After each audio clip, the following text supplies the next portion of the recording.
Welcome to Algebra Online. Today we're going to take a look at beginning our Statistics Part 2 unit. In our Part 1, we looked primarily at one variable statistics with the measures of central tendency, quartiles and percentiles, box and whisker plots, types of data and collecting data, representing data, variance, and spread. To take a look at our two variable statistics, we will start with frequency tables, talk about correlation and causation, create some scatter plots, find the line or curve of best fit, and maybe talk about some relative error. We're going to begin on page 1 and 2 in your notes today, and what I'd like you to do to start is to pause here and create a Venn diagram for the information shown.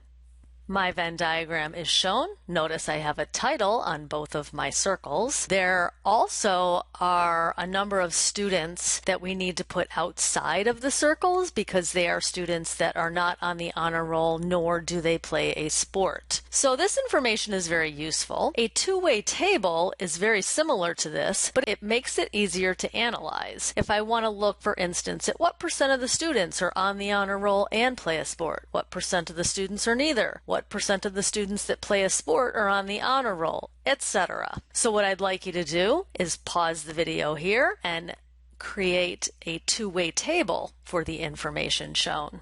So if I fill out my table, I had to find a couple of calculations, but it was pretty straightforward. Now I can analyze, of the students that are not on the honor roll, what percent play a sport, etc. And these are things that we call relative frequencies. It is the ratio of the number of observations in a statistical category to the total number of observations. In other words, the percent of things that meet our criteria.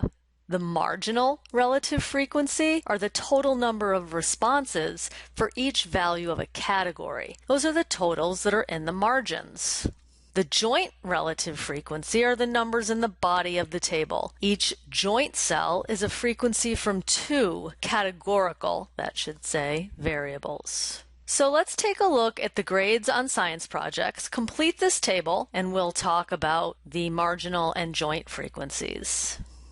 If you completed the table, you probably have these totals, and those totals represent our marginal frequencies. They are in the margin. The joint frequencies are again in the body of the table. They are a relationship between two joint factors. Now you can look at the questions down below and answer them here. Okay, so this makes answering the questions a little bit easier. We just have to look at the table and read carefully. Example 2, why don't you go ahead, pause here, and answer the questions. Example 2, the answers are here. And as you can see, it's pretty easy to get through these questions with a two-way table. So pause the video here and practice pages 1 and 2 in your practice packet. So we took a look at the number of birds and their respective colors. And really, again, this is just reading carefully. Now at the bottom, there were some questions that asked you to calculate the percents, and you will see going forward that the most important thing here is really to read carefully. On page 2, cell phone versus MP3 player and calculating percents, etc. Great, so let's move on. This is on your page 2 of notes, relative frequency tables. Now, relative frequency tables are really just making some type of comparison. In our next video, we'll look more specifically at detailed relative frequency tables. Today, all we're doing is we're completing the table, and we just relate it to the total as a percent. So go ahead and complete the table for the information shown, and then we'll talk about what makes it a relative frequency table. If I were just to complete this table, that's what it would look like. Now, this example is very easy because we had 100 total students. So if I wanted to compute the relative frequencies to the total, well, I just add percents. The table's basically the same thing. However, as you can imagine, that will not always be the case. Complete the next table and also calculate the relative frequencies for each cell.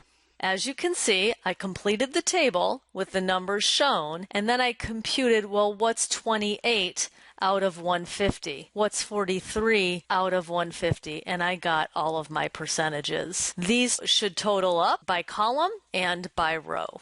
Great job today. We'll take a look at some practice, and then we will continue on in our notes in the next video. Have a great day, everybody.